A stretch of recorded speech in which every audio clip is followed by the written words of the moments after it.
Hello everyone, आज हम बात करेंगे वीएफडी के बारे में। वीएफडी कैसे काम करता है, क्या इसका वर्किंग प्रिंसिपल है और कैसे कैसे इसकी वायरिंग होती है। ठीक है, वीएफडी एक्चुअली मोटर की स्पीड को कंट्रोल करने के लिए यूज़ किया जाता है।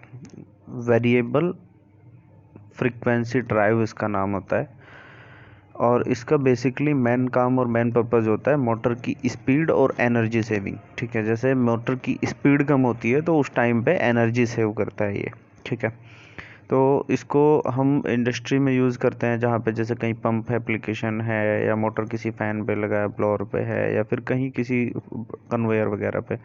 ये इसका सेक्शन होता है। इधर से एसी है और इसमें एक रेक्टिफायर सिस्टम लगा होता है जो एसी को रेक्टिफाई करके डीसी में कन्वर्ट करता है। ठीक है, और इसके बीच में डीसी फिल्टर लगा होता है और डीसी फिल्टर के बाद एक इन्वर्टर सेक्शन लगा होता है जो डीसी को वापस से एसी में कन्वर्ट करता है और फिर वो मोटर को दे दी जाती है।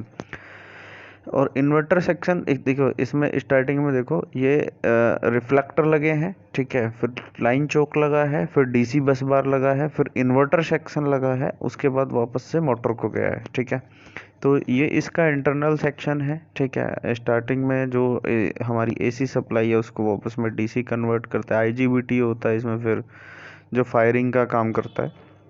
ठीक है, तो इसका जो वर्किंग प्रिंसिपल है वो तो ऐसे ही काम करता है।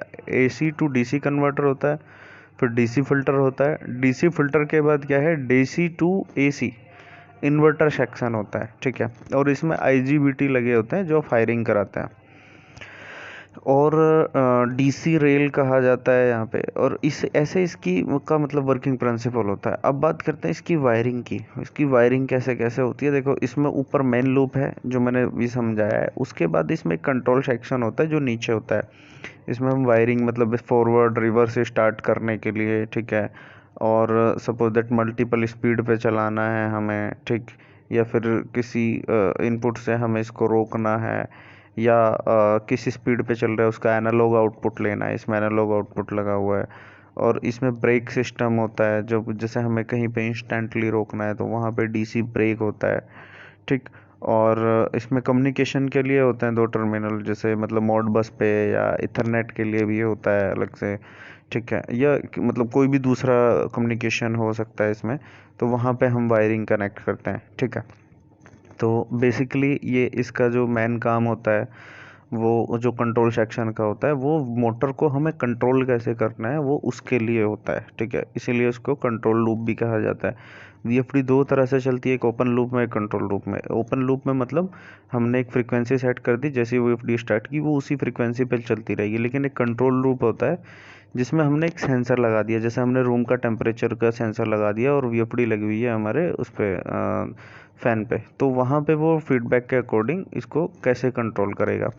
वीएफडी की बहुत सारे मेक हैं। डैनफोर्स होता है, फ्यूजी होता है, मित्सुबिशी होता है, डेल्टा होता है और सीमेंस होता है। मैंने इन पे करीब करीब सभी पे काम किया है। और अगर एचवीएसी की बात करें तो जो डैनफोर्स है वो सबसे बेस्ट है। और अगर इंडस्ट्रियल की बात करें तो according to my observation Mitsubishi ठीक है, जो मेरी अपनी ऑब्जर्वेशन है उसके हिसाब से। और एच सिस्टम में जैसे पंप हो गया, ब्लोअर हो गया, है ना, ये एच हो गया, इनमें डेनफोर्स सबसे बेस्ट फीडबैक है। ठीक है, और ये काफ़ी सारे मेक आते हैं। थैंक्स फॉर वॉचिंग और चैनल सब्सक्राइब कर लो।